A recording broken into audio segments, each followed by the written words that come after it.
Ora viva, bem-vindos ao Zoom das aulas teórico-práticas. Nós vamos continuar com a regra da cadeia. E vamos ver agora a versão matricial.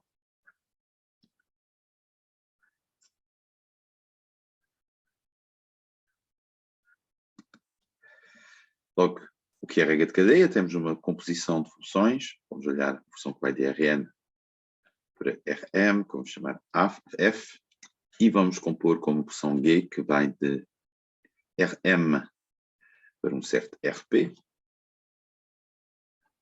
E consideramos também a composição destas duas funções, que vamos chamar h, que é g a seguir de f. Logo, o que é que diz a regra da cadeia matricial? Assumindo que estas funções sejam diferenciáveis, ela diz que a matriz jacobiana de h, no ponto x, vamos pegar aqui um ponto x, pertencendo a Rn, é o produto das matrizes jacobianas de G, no ponto f de x, vezes a matriz jacobiana de f, no ponto x.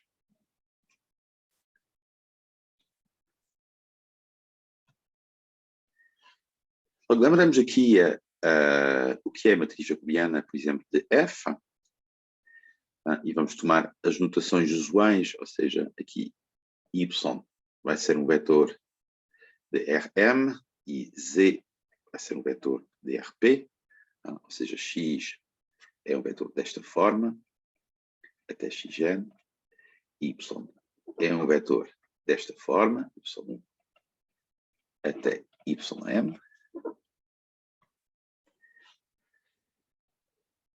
z um vetor de Rp, z1 até zp.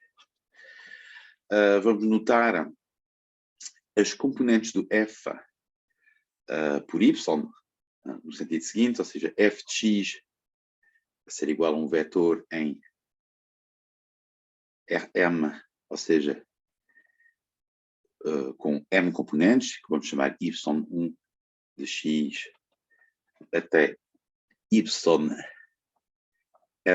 de x, e g de y vai ser um vetor da forma z1 de y, ou seja, com p componentes, zp de y.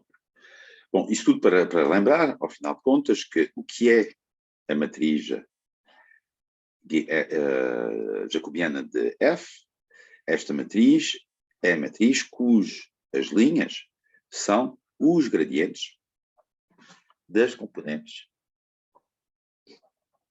da função f. Ou seja, os componentes da função f são os y's. Aqui vamos ter que é um gradiente desta forma, ym de x. Ou seja, é uma matriz que tem m linhas e n colunas. Simplesmente porque um gradiente desta função, o yi, se eu olhar yi, vai ser uma função que vai de Rn para R, e o seu gradiente, que é o vetor das suas derivadas parciais, vai ter n componentes. Mesma coisa com a matriz jacobiana da função g, que nós lembramos, a matriz cujas linhas vão ser os gradientes das componentes de g. Aqui faço y igual a f de x, a composta, até o gradiente da componente zp, pésima.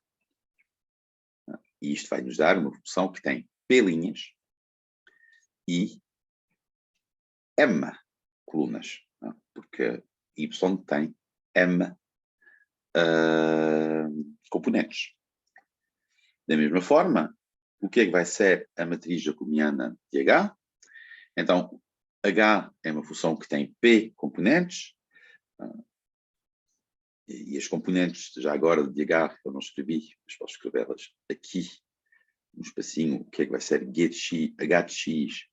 Vai ser simplesmente o vetor de RP, cujas componentes são Z1 de F de X, etc. Até ZP de... Não posso escrever, em vez de escrever assim, também posso escrever assim, de F de X. Mais precisamente, ZI de F de X.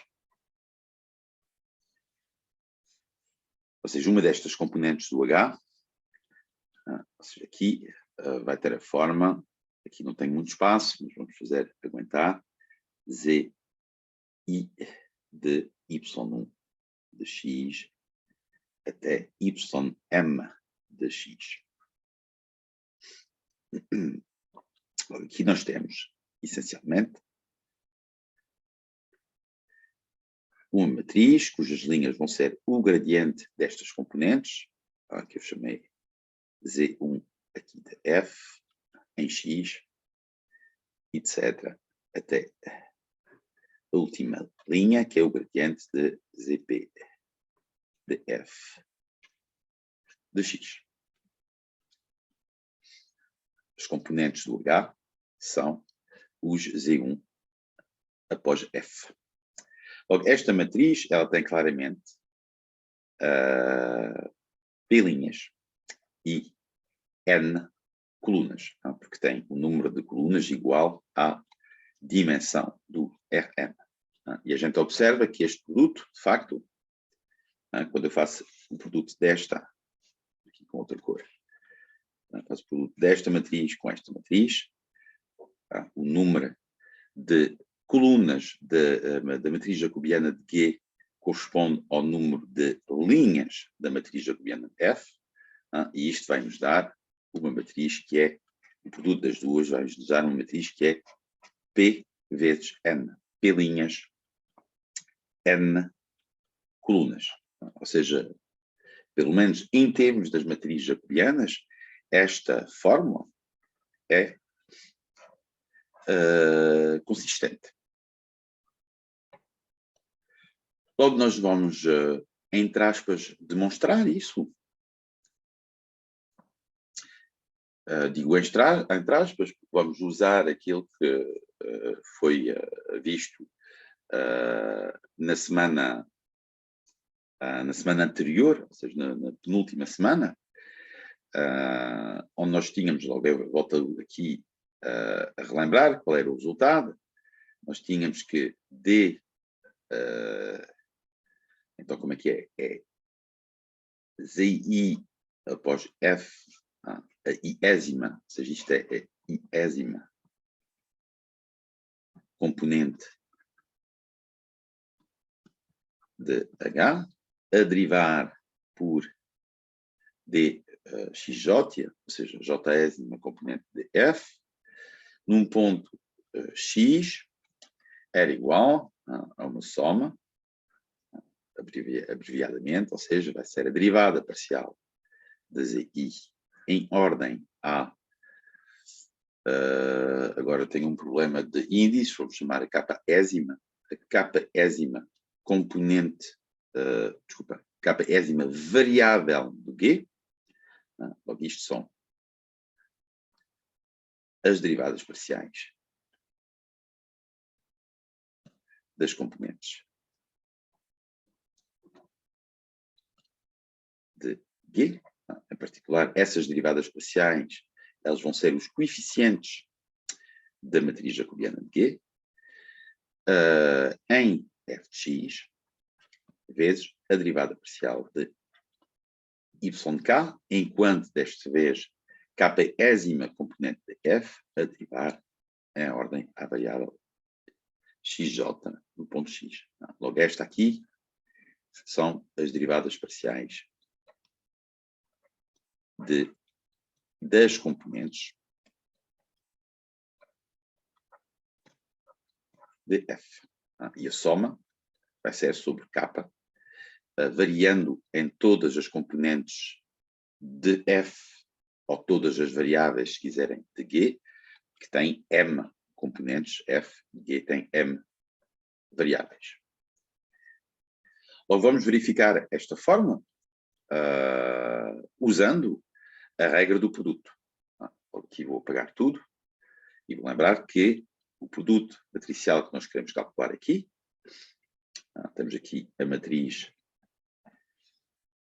jacobiana de G em f de x, eu vou notar f de x, y, para ser mais simples, e vamos colocar aqui a matriz jacobiana de f em x, e o resultado do produto destas duas matrizes vai ser a matriz jacobiana de h em x. E nós queremos calcular, por exemplo, o coeficiente da i-ésima linha e da j-ésima coluna da matriz jacobiana de H.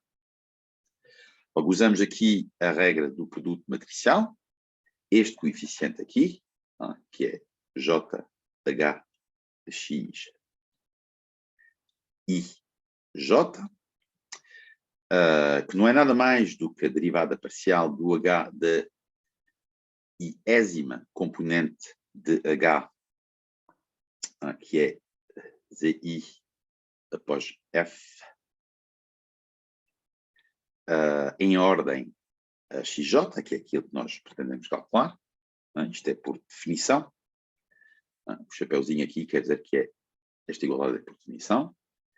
Ele vai calcular-se como o produto interno da i-ésima linha desta matriz vezes a j-ésima coluna desta matriz. Fazemos aqui o produto interno. Logo, a i-ésima coluna da matriz jacobiana de G, nós sabemos qual é que é. É simplesmente o gradiente da i-ésima componente de G. Logo, é o gradiente de Z de índice I no ponto f de x. Enquanto a j-ésima coluna da matriz jacobiana de F, bem, nós sabemos o que é que está nas linhas desta matriz. São os gradientes.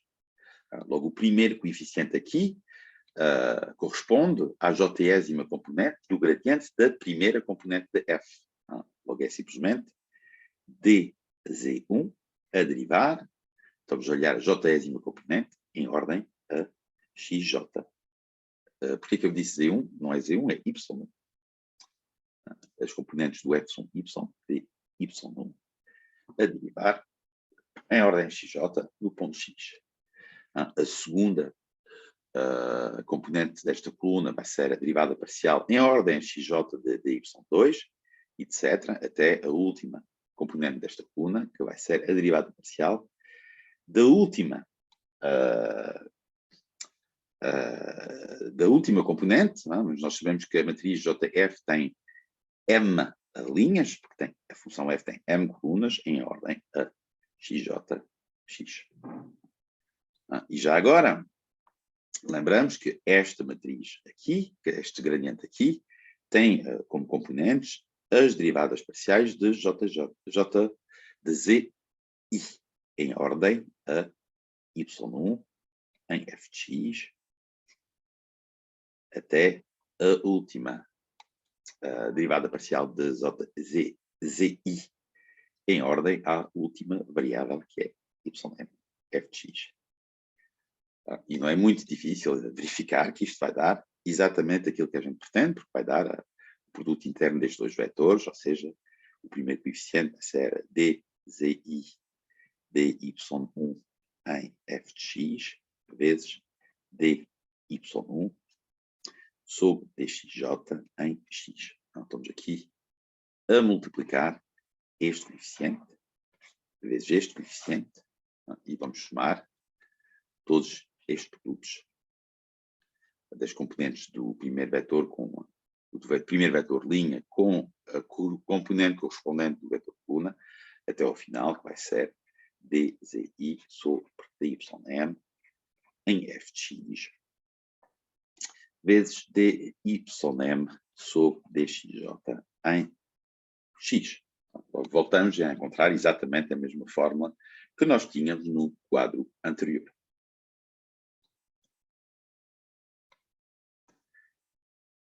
Logo, encerramos assim o capítulo sobre a regra da cadeia e vamos agora iniciar um novo parágrafo ou capítulo sobre a fórmula de Taylor.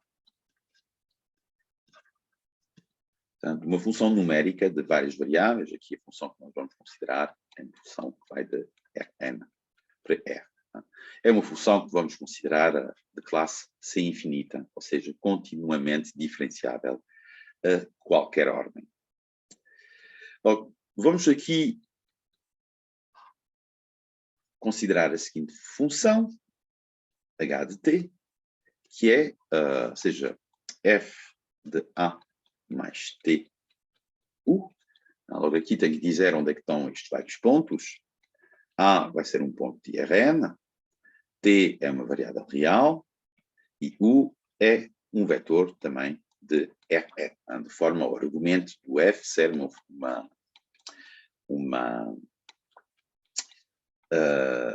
ter um argumento de ser um vetor de Rn. Nós também vamos notar aqui esta função gama de t. Logo, o que é que aparece aqui? Aparece, de facto, uma composição. Estou a pegar numa variável t e por gama, estou a associar o valor gama de t. Gama de t, que vai ser um vetor, em Rn, vai para Rn, e faço a composição a seguir pela função f, que vai ter valores em R. E isto é a minha função h. Logo, para derivar esta função, que é uma função de R para R, ou seja, h é de facto uma função de análise 1, mas tem pelo meio a composição por uma função de análise 2, ou seja, de várias variáveis. Logo, para calcular a derivada de h, tenho que aplicar a regra da cadeia. E nós sabemos que vai ser o produto do jacobiano de f no ponto gama de t, ou seja, na imagem do gama, vezes o jacobiano de gama em t. Logo, aqui estou a usar a noção de jacobiano, mas nós sabemos que este jacobiano é uma matriz que vai ter uma linha e n colunas, é essencialmente um vetor, e é o gradiente de f no ponto gama de t, ou seja, é um vetor 1 por n. Da mesma forma, gama de t é uma função que tem uma variável e n componentes, vai ter n linhas e uma coluna. É simplesmente o vetor gama linha de t. Ou seja, derivada de uma função de R, uma função vetorial de variável real, vai ser simplesmente o vetor das derivadas das suas componentes. Logo, isto é simplesmente o gradiente de f em gama de t vezes gama linha de t. E se vocês olharem as componentes, vocês vão ver que isto é simplesmente a soma das derivadas parciais do produto interno dos dois vetores, ou seja, das derivadas parciais x e no ponto gama de t vezes a derivada da iésima componente de gama. Logo, já agora, sim, esqueci de dizer, o que é que vai ser, o que é gama de t? Nós vimos que a gama de t é a mais tu. O que é que vai ser gama linha de t? Bom, vamos a derivar em ordem de t. O a é constante, não depende de t. Logo, a derivada de a vai ser 0. Depois temos a derivada do produto de t vezes um vetor constante. A derivada vai ser simplesmente esse vetor constante. Logo, isto, na verdade, é simplesmente o vetor u. E aqui multiplicamos pela iésima componente do vetor u.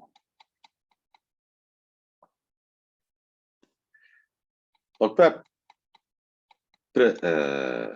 terminar a fórmula de Taylor, o que eu quero fazer é, essencialmente, aplicar a fórmula de Taylor a esta função. Ou seja, Taylor,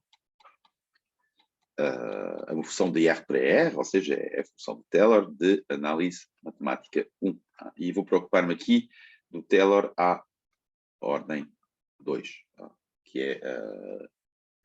nós só vamos precisar, nesta disciplina, até a ordem 2, com eventualmente algumas exceções, mas nessas exceções vocês seriam guiados para conseguir fazer o cálculo à ordem superior. Logo, à ordem 2, aquilo que se pretende aqui é essencialmente esta fórmula, ou seja, nós queremos calcular h de t, uma aproximação de h de t, vai ser h de 0 mais h' de 0 vezes t, mais h segunda de 0 vezes t ao quadrado sobre 2, mais aquilo que seria o resto. Logo, nós precisamos aqui de calcular a derivada segunda da função h. Logo, em ordem a t. Logo, não é muito difícil perceber que o que nós vamos precisar, então, é de derivar isto, ou seja, derivar isto, ou seja, derivar isto, em ordem a t. Só que a única dependência em ordem a t, nesta expressão, ela aparece neste fator. Esta coisa aqui, ela não depende de t.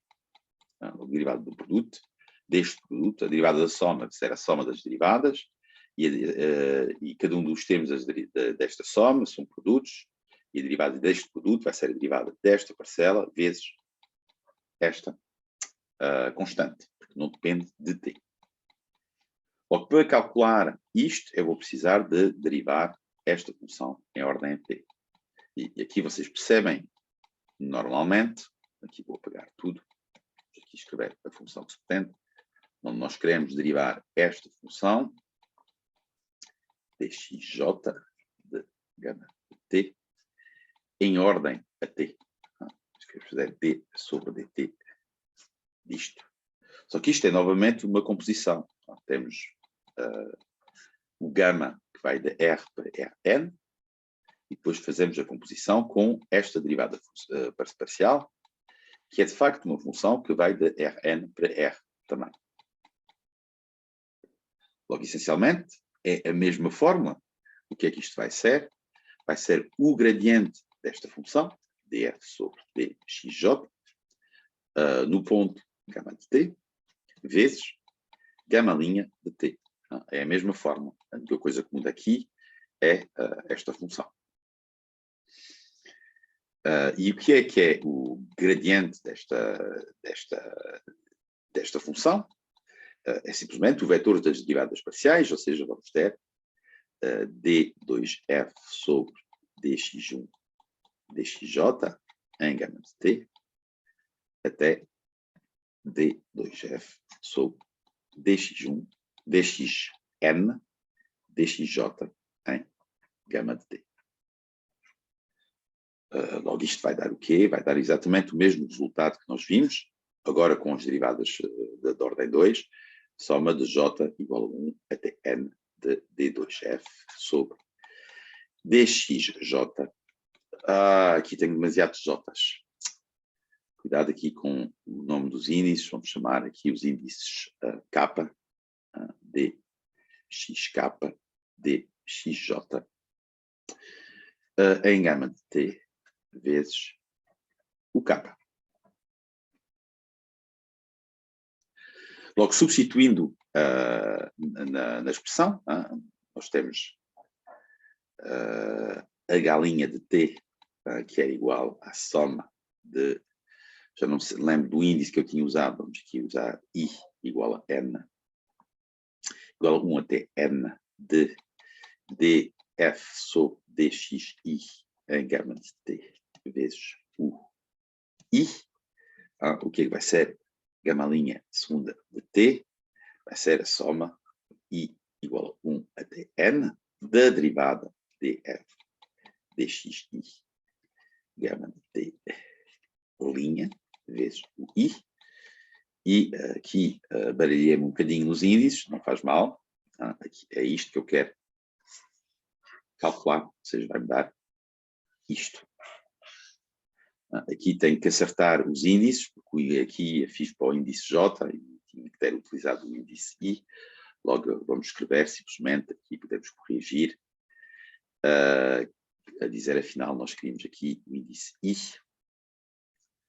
E já agora vamos acertar também ali, logo DXI. E por isso que eu queria usar o índice J, ou seja, aqui DXJ, DXI. E aqui temos o J. Logo vamos substituir esta soma aqui nesta expressão. Isto vai fazer aparecer uma soma dupla, soma I igual a 1 até n da soma de J igual a 1 até n das derivadas segundas dxj, dxi de gama t, o j vezes o i.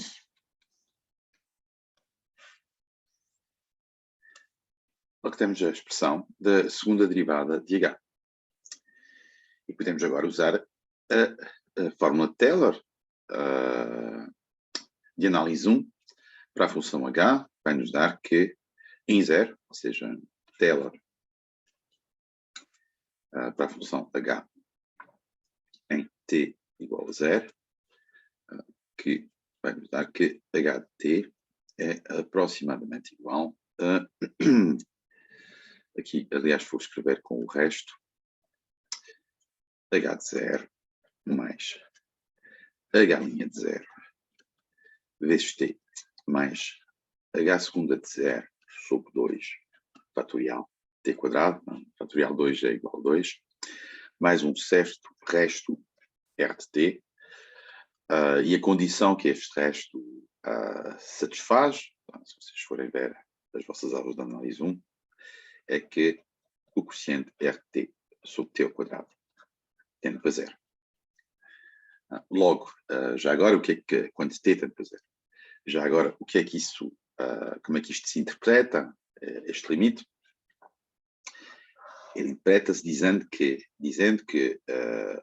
temos um quociente que tende para 0 e nós sabemos que o denominador ele também vai tender para 0, ou seja, necessariamente o numerador também vai tender para 0. Só que vai tender para 0 muito mais rapidamente do que t ao quadrado. Para permitir que o quociente tende para 0. Ou seja, ele tende para 0 como t ao cubo. Ou seja, como uma potência de t que é superior ou igual a 3. Pelo menos é estritamente superior a 2. Logo, é uma aproximação. Nós dizemos que esta fórmula Taylor ela vai dar uma aproximação à ordem 2, porque nós temos aqui o polinómio Taylor de grau 2. E temos aqui um resto que tende para 0 como se fosse um grau 3. Em termos de grau superior ou igual ao grau 3. Quando nós lembramos o que era a expressão de h de t, h de t era o quê? H de t era simplesmente f de a mais tu. Nós podemos escrever então uma aproximação para a função f, que é que f de a mais tu, que é o h de t, é igual ao h de 0, mas o h de 0 é f de a, mais h'0, mas h' de 0 é fácil verificar que vai dar o gradiente da função f em a, produto interno com u, mais aquela expressão que nós temos aqui abaixo, que eu vou escrever. Então vai-se fazer 1 meio, aqui t quadrado, ou seja, t quadrado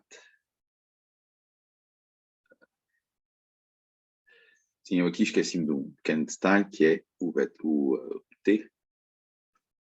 E da mesma forma aqui vou ter um t quadrado vezes esta expressão baixo, soma sobre j de d2f. Aqui é a aproximação. Sobre dxj, dxi em a vezes o j vezes o i.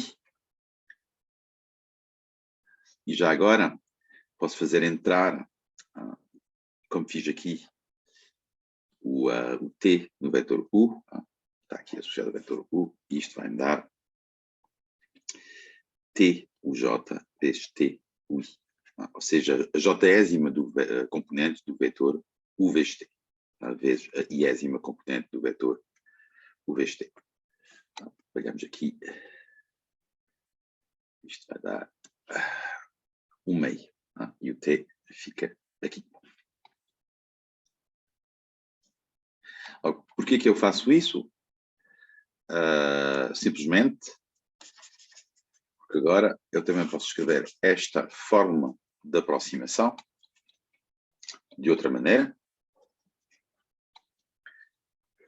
que é simplesmente dizer que f de A mais um certo vetor V é aproximadamente quando V tende para zero, ou seja, uma aproximação quando V é próximo do vetor zero, é aproximadamente f de A mais gradiente de f de A vezes produto interno com o vetor V mais 1/2 de soma IJ entre 1 e n de D2F dxj dxi em A vezes a j-ésima componente de V vezes a i-ésima componente de V.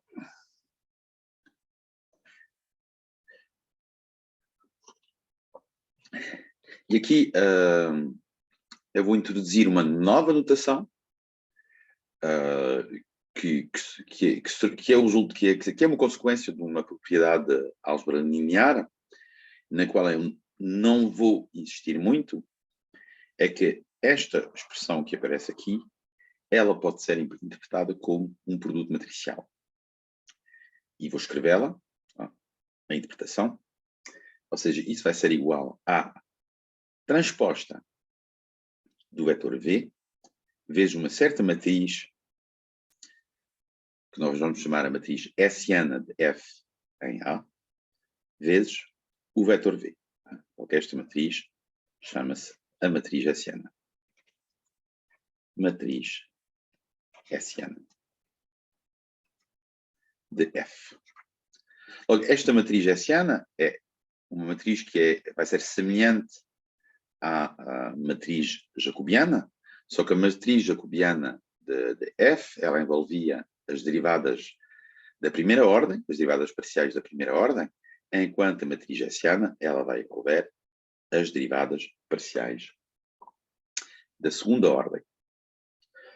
Nós vamos ver num exemplo simples como é que podemos justificar esta notação matricial, mas antes de proceder a esse exemplo simples, eu queria vos dar um exercício, um pequeno exercício, que não é fácil, pois necessitam que, por além do exercício de estarem a ouvir este vídeo, também vão ter que estudar essa sequência, é perceber que a matriz hessiana de F em A é igual à matriz jacobiana do gradiente de F em A.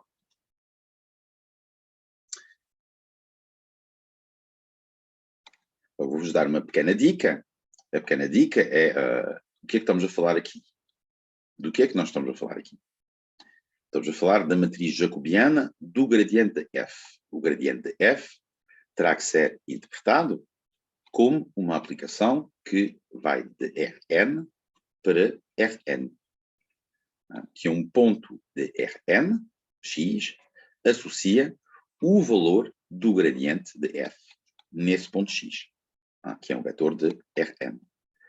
Logo, não é surpreendente que a matriz jacobiana desta função seja uma matriz que é n por n, como deve ser, aliás, esta matriz hessiana para o produto fazer sentido. Aqui vamos ter um vetor que é da forma n por 1, e aqui a transposta de um vetor n por 1 vai ser um vetor que é da forma 1 por n.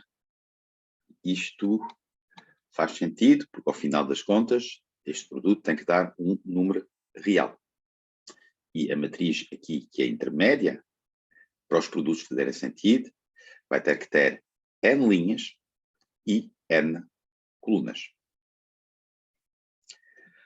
Logo, não é um exercício fácil, mas eu peço para vocês perceberem, essencialmente, que esta matriz hessiana é a derivada, é a derivada da derivada de f. É a segunda derivada. Logo, por além de fazer aparecer as derivadas de ordem 2, a matriz hessiana, e o gradiente faz aparecer as derivadas de ordem 1, podemos ir um bocadinho mais longe e dizer que, de facto, esta matriz hessiana é a matriz jacobiana do gradiente f. Vamos ver agora um exemplo.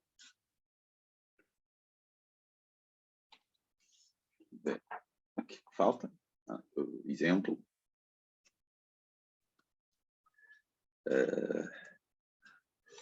Vamos considerar o caso n igual a 2. E vamos, aliás, interpretar o último termo, esse último termo, o termo da soma. Deixa-me aqui ver se não me enganei na fórmula. Sim, não esquecer aqui o meio, que aparece por causa, ou seja, este meio aqui, ele aparece por causa deste meio aqui. Bem. Logo, aquilo que eu quero interpretar é, ao final das contas, é este termo aqui, a soma de IJ, ou seja, exemplo, para n igual a 2, desta soma, ou seja, I igual a 1 até 2, a soma de J igual a 1 até 2, da derivada parcial, xi, xj, a ordem aqui não tem muita importância, vezes o I, o J. Logo, aqui é fácil escrever os termos dessa soma. Vamos começar por J igual a 1 e Y igual a 1. Para J igual a 1 e Y igual a 1, aqui vamos ter simplesmente a derivada de ordem 2 em ordem a x1, em A vezes o 1 ao quadrado. Para J igual a 1 e I igual a 2, nós vamos ter D2F, dx2, dx1 em A vezes o 2, o 1. Para J igual a 2 e I igual a 1, vamos ter D2F, dx1, dx2 em A vezes o 1, o 2. E para J igual a 2 e I igual a 2, vamos ter a derivada de segunda ordem em ordem x2 em A, o 2 ao quadrado. Logo, imediatamente, nós aqui assumimos que o f, desde o início, era uma função de classe C infinita. Nós podemos aplicar o teorema de Schwarz para dizer que estas duas derivadas, porque FC2, podemos aplicar o teorema de Schwarz para dizer que estas duas derivadas elas são iguais. E podemos aqui escrever desta forma, d2f, dx1 quadrado, o 1 ao quadrado, mais duas vezes d2f, dx2, dx1a. O 1, o 2 não tem importância a ordem, mais d2f. dx2 ao quadrado, a, o 2 ao quadrado. E eu vou querer interpretar isto da forma, agora utilizei a notação com o vetor u, transpostas de u, que vai ser u1, u2, vezes esta matriz hessiana. Vou escrever aqui HF. de A vezes o vetor coluna U1, U2. Logo, eu nem sequer disse qual era a expressão da matriz hessiana. É o resultado do exercício anterior.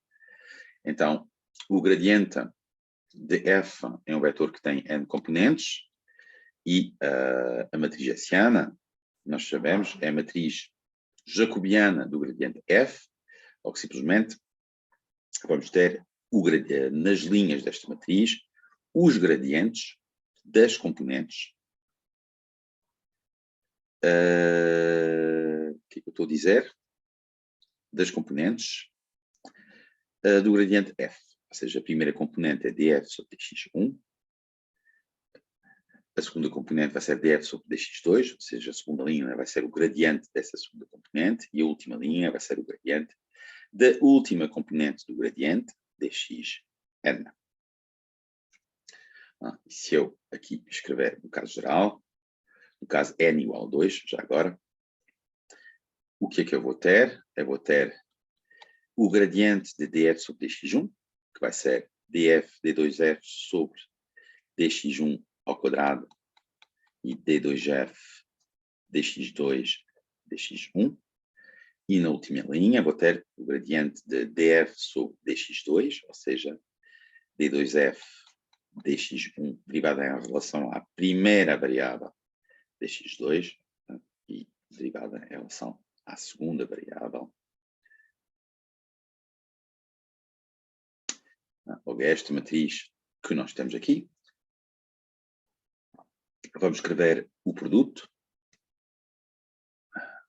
O que é que vai ser o produto? U1, U2 vezes esta matriz D2F, dx2, D2F, dx1 ao quadrado, dx2 ao quadrado, D2F, dx2, dx1, D2F, dx1, dx2, vezes o vetor U1, U2.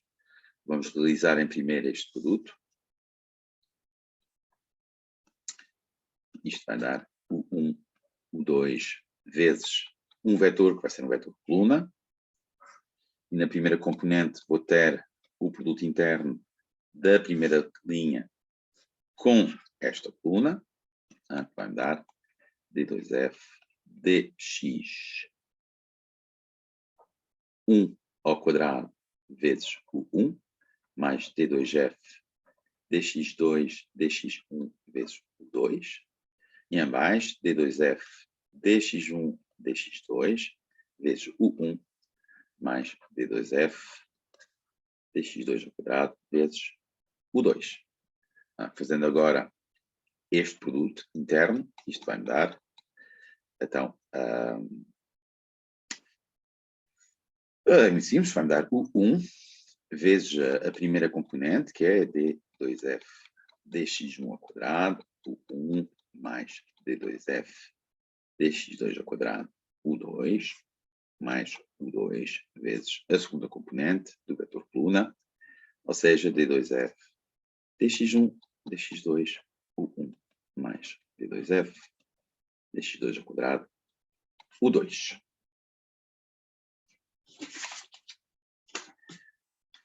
E pronto, eu deixo vocês acabarem o cálculo e verificar que vai dar, de facto, igual àquilo que eu tinha escrito, IJ de 1 até 2 de D2F. dxj, dxj vezes UI. UI. O J. A gente consegue ver aqui os termos aparecerem. O 1 ao quadrado vezes a derivada segunda é a ordem x1. Aqui nota-se o 2 ao quadrado vezes a segunda derivada em ordem dx2. E depois temos aqui os termos mistos. Desculpa, enganei-me. Enganei-me aqui. Isto não é isto. Isto aqui é dx2 dx1. E depois temos aqui os termos mistos, eu estava a dizer, ou seja, o 2 vezes o 1, o 1 vezes o 2, e estas duas derivadas, elas são iguais Logo vai aparecer o mesmo resultado. E pronto, é tudo por hoje. Bons estudos.